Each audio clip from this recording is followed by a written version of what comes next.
Hello, ladies and gentlemen. Welcome back to our fifth episode of Bonga Baze, where every discussion is an opportunity to learn, grow, and also make a difference. You can be a part of this conversation by engaging with our social media accounts, and you can share your thoughts and also comment on that.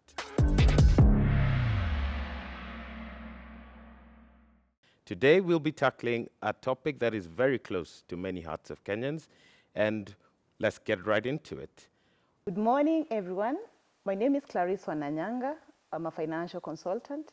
I make differences in people's lives by having conversations on financial wellness. My name is Nash, another great Kenyan working at a private company as a fleet supervisor. Karibuni. So let's get right into this conversation, okay? Now, Old Mutual recently published their Financial Services Monitor, where it stated that nearly half of Kenyans are financially distressed. According to you, what were some of the indicators that proved this report to be true, that Kenyans are financially distressed? What are some of the indicators? Probably before the indicators, we should probably start by statistics start at home. If we were to probably have ourselves, evaluate ourselves, and be honest with ourselves, you'd find that probably 2 out of 10 are financially distressed. And then factually, this is a research that involved different demographics of people from different counties. And so it's not best at a spot in terms of sampling. So it speaks across the country. And it is evident that today, even if you walked into a mall and people are shopping and you're keen, you'll find that people have shifted to cheaper brands and sometimes no brands at all. So when I walk in and I look at the shelves, I look at the cheapest. People have gone to an extent of not looking at even expiry dates, which is cheaper or which one is on offer. Yes. We've seen people shift homes. Someone was living probably in a high-end estate. They have had to shift to a lower-end or a middle-end estate. People have shifted their children from schools that were previously, where they previously went, to probably affordable schools where they can now pay less. People have changed the number of meals they have in a day. And these are things happening in our homes or in homes of people that we know. So that is what makes that statistics real. That even if you looked at yourself and the way of life before and then, there are a lot of changes that people have had to admit. But again, in as much as we could call it a global issue or a country issue, the cost of living is actually more of a personal issue than it is a state issue or a global issue. Because even in thriving economies, you still find people who struggle financially. And so in as much as we have different categories of people, we have royalties, we have bourgeois, we have middle class, and we have low level, our advice as financial consultants is, first of all, where is the authority as a person? That 20,000 that you earn, that is not 100,000 that your neighbor earns. You need to work with that. As you look at avenues, an extra hustle, a talent, a passion that can give you extra income, that can now diversify your income and increase your earnings. Before then, what can I afford is the starting point. Because we get into so much financial pressure, especially when we live beyond our means. And how do I live beyond my means? I want to live another person's life. I want to afford things I can't afford now. Learn to delay gratification. Go for cheaper brands, as I mentioned. Shift homes if you have to. Change the child's school if you have to. And that way we start to lower the margins of between what I can afford and what I need to afford. There's a point I would want to probably in a good way disagree. That 2%, 2 out of 10 are financially distressed. I would guess, and I should agree with myself, that it is the other way around. 8 out of 10 are distressed in our country. That's true, because even on the survey, it said about the Gen Zers, the latest, the youngest generation, they proved that they've lost hope in the financial economy and they don't have confidence in the near future. The only thing we can work on right now is stealing hope, the young people. If these people believe that they can live tomorrow, if they believe that tomorrow they'll have a family, because most of them don't have. Past days, people used to get married at a younger age. What about now? Meet people who are 35, 40. You ask them about marriage, they tell you, why am I marrying when I'm this young? Why do I need to have a family at the end of the day? Do you think it's more so leaning onto the financial side that they don't want to say or talk about? It's because they don't want to have responsibilities. Okay. Hope, they don't have hope, and they fear responsibilities. Because if I'm married, I'll not do that the whole day and the whole night. I'll need to go home at some point to see my children. These people are wild. And with this wildness, they will not save. So first of all, discipline, hope, and then they'll start saving. Without the first two, these There's people will nothing not we're save. doing. They will not. Hawa watu hawata save. As long as mtu anaingia klabu anakunywa kutoka asubuhi mpaka jioni. These guys will not save. So we create an avenue of giving them hope. You instill discipline to them. The financial gurus come and give them advice, then they'll start saving. But without the first two, if you skip these two steps, go to the last one, watasave do, then wataitumia at the end of the year party yote. Okay. Yes, I would like your insight from this one.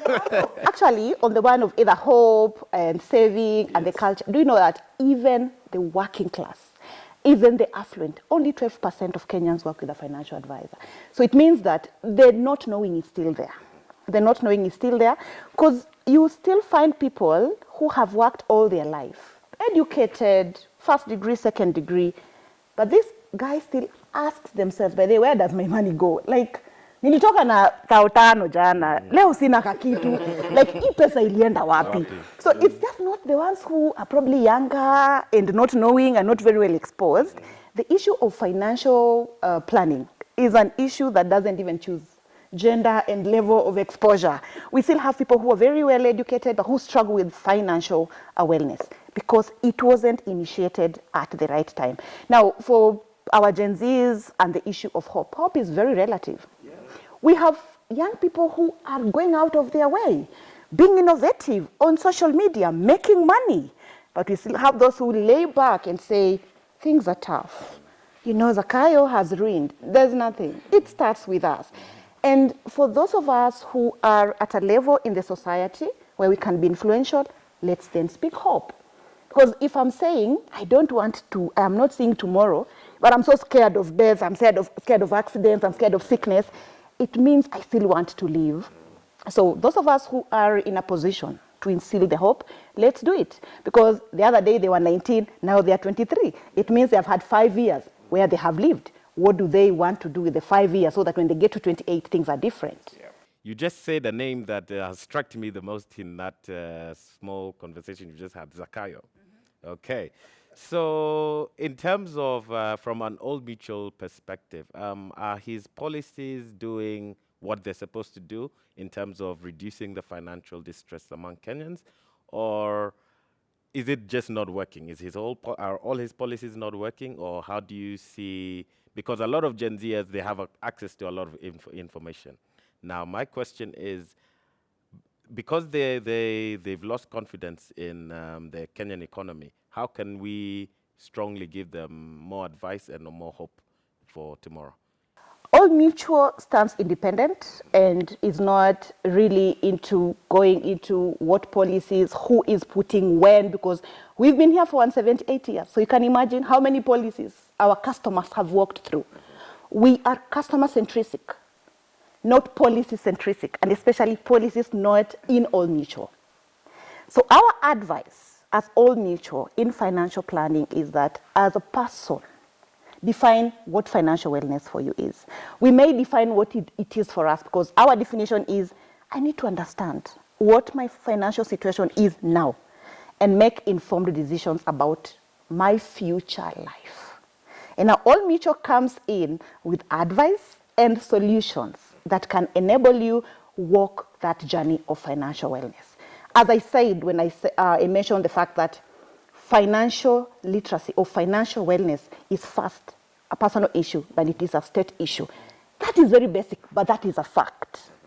And Old Mutual may not have anything to do with what governments do because we are in different countries or what the government of Kenya does.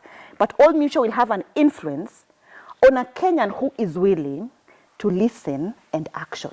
As I said, only 12% of Kenyans work with financial advisors. Only 12% of working Kenyans work with financial advisors. So how does All Mutual get to 50% of Kenyans working with financial advisors?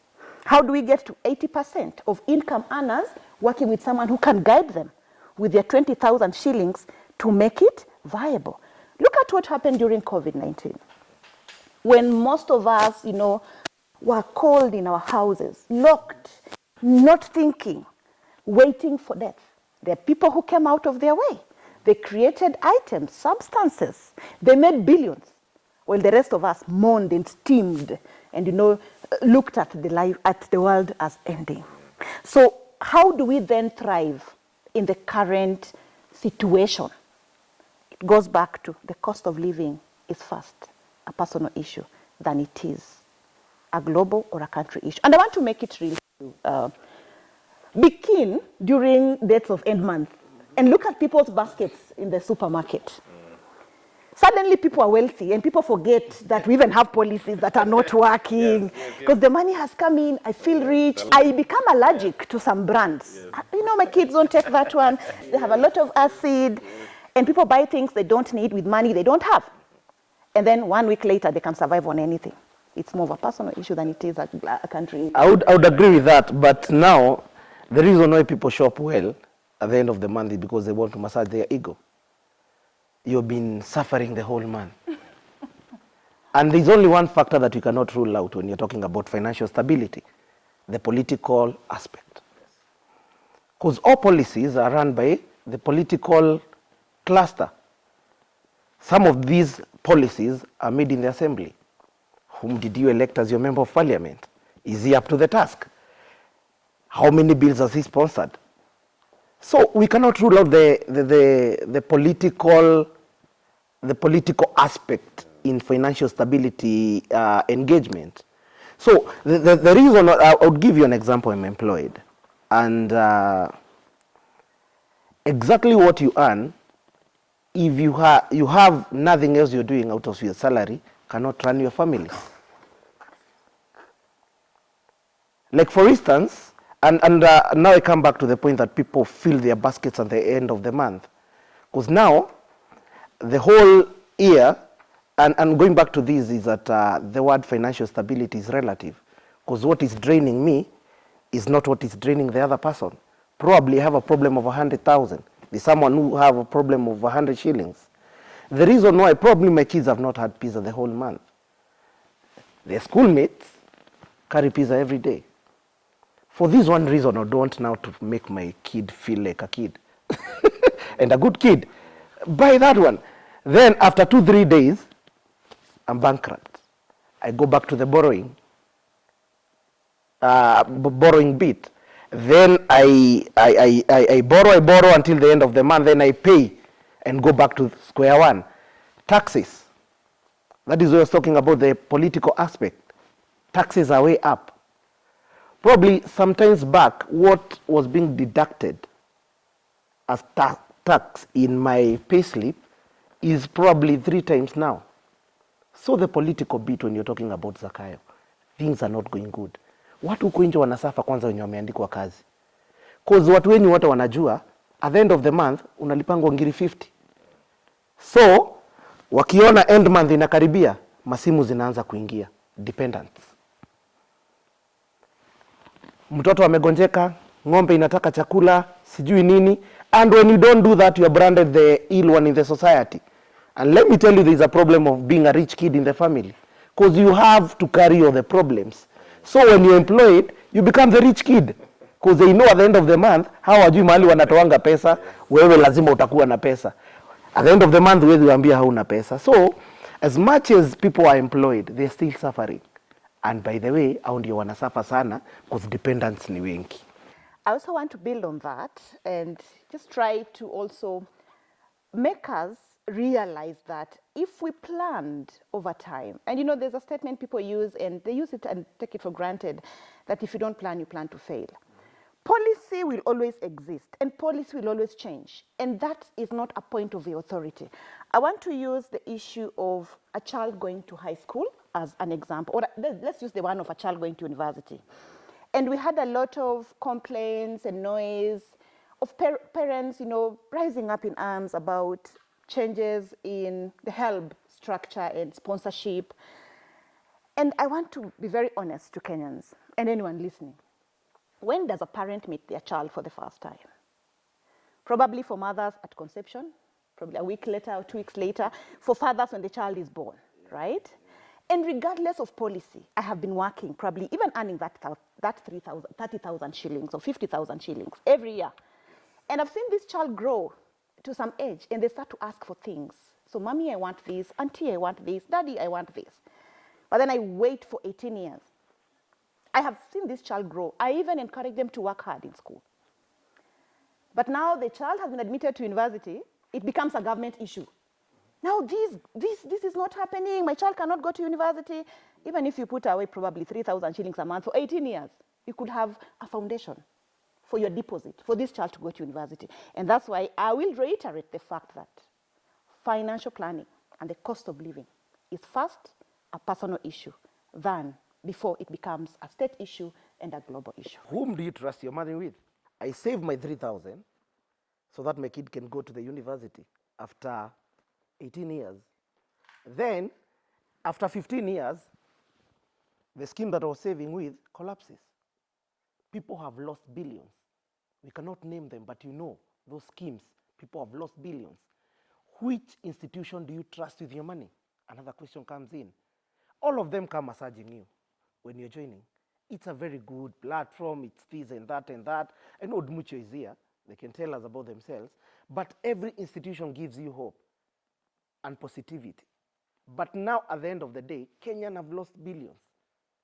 Millions and millions and millions. That is why Kenyans cannot trust institutions with their money. Some of them have enough to save, but whom do you trust your money with? There are many ways of saving money. If you don't trust an institution, dig a hole, put some cement, put your money there. Because what are we saying? You don't trust anyone with your money. Yes. Among the saving avenues, we have what we call unbanked money. And some people are very risk averse. They want to see their money. True. So find a secure place, dig a hole in your house, be throwing in your 3,000 every month. That's an avenue. But you can't sit back and say, I can't trust nobody. Of course, there are good brands. It's up to you to do due diligence. There are good brands around. As a person, I actually went to school with money from a farm. It may not be all mutual, but I went to school using money from a farm. And that farm is still existing. So do your due diligence. And if you're not comfortable trusting your money in a risk avenue, look for an unbanked way of banking that money. But before we close, I must say something about loans. You mentioned the fact that people borrow, then they become bankrupt. Yeah. When we are borrowing, we also need to ask ourselves, what can we afford? Because the reason we become slaves to the lender is because we borrow the maximum. What do I qualify for? Whether it's a chama, it's a SACCO, it's a bank, it's an employer, we always ask for the maximum amount. So also probably start to put in the culture of borrowing what I can, pay back, and not what is the maximum. Okay, so as we are about to wrap up, I just want to ask you guys if you can give us also give some of the viewers some of the tips of how you can manage financial stresses. First, the first thing I will tell anyone is if you are in a very bad place, seek help. Because financial distress can actually cause people to do extreme things, including suicide. So find help. And if your help can't be offered by a financial advisor, find help from a counselor. Because sometimes it gets so bad. It can be so bad depending on people or individuals. So start by finding help. Speak to a financial advisor or speak to a counselor. Number 2, adjust your cost of living. Because you don't have authority over increasing your income. Adjust your cost of living. By the way, there is no shame in moving houses. People will only talk for 1 week. They'll forget. There's no shame in changing your child's school. It is your child, and that's what you can afford now. People will talk for a few days. Adjust your cost of living because that is where your authority is. Number 3, is there an avenue for you to diversify, grow an income? Can you get an extra shilling? It's either in a day or in a week. Because hope is there. Everybody is looking forward to getting to a certain number of age. I want to be 80. So if the hope to live is there, find the avenue. And I just want to wrap up by saying Old Mutual is committed to offering financial literacy to Kenyans free of charge. Reach out to us and we shall come to you and enable you financially fit in terms of knowledge and solutions. That's a very fantastic plug-in. So Nash, your parting shots and some advice to the viewers. What I would tell young people is don't avoid what you can't afford. Avoid what you don't need. Those are two things. I can afford a Hennessy in a club, but do I need it? Is it necessary? Those are the kind of questions we are asking ourselves. Streets, uko klabu zimejaa every weekend. Watu wananunua magari. Do you need that particular vehicle at that particular time? Do you need that crew that you have enye mnadunda nayo, mtumie 50,000 per weekend, then the next week unaenda kuwakopa? My parting shot is that don't avoid what you can't afford. Avoid what you don't need. What is not important to you, don't need it. Then capitalize on family. Actually, they are the only people who remember you when you're bankrupt. Friends will forget. Immediately. But family will not forget you. Hata kama hauna pesa. Capitalize on them. Build them. If you have a brother, if you have a wife, you can put on a business for msaidie. Kesho kama hauna atakusaidia. Rafiki ataenda kwa watu wao. Wewe utabaki na nani? Some wise words from remarkable people today. And as we end our episode today, I'd like to thank all of you for joining us on Bonga Baze. We extend our gratitude to our remarkable guests who have shared some invaluable insights, okay? And the key thing is, the take-home from this conversation is keep the conversation going on. Have that conversation no matter how hard it is, and we'll see some fruitful progress within our Kenyans. So as much as we're all financially distressed, as you said, Claris, it starts from within us, an individual perspective. Okay. So remember, no matter the financial situation you're in, always have that conversation. Okay. And you can join this conversation by sharing some of your thoughts and comments within the comment section below. And don't forget to subscribe for more empowering discussions on this show. Until next time, stay informed and stay empowered. This has been Bonga Baze. Goodbye.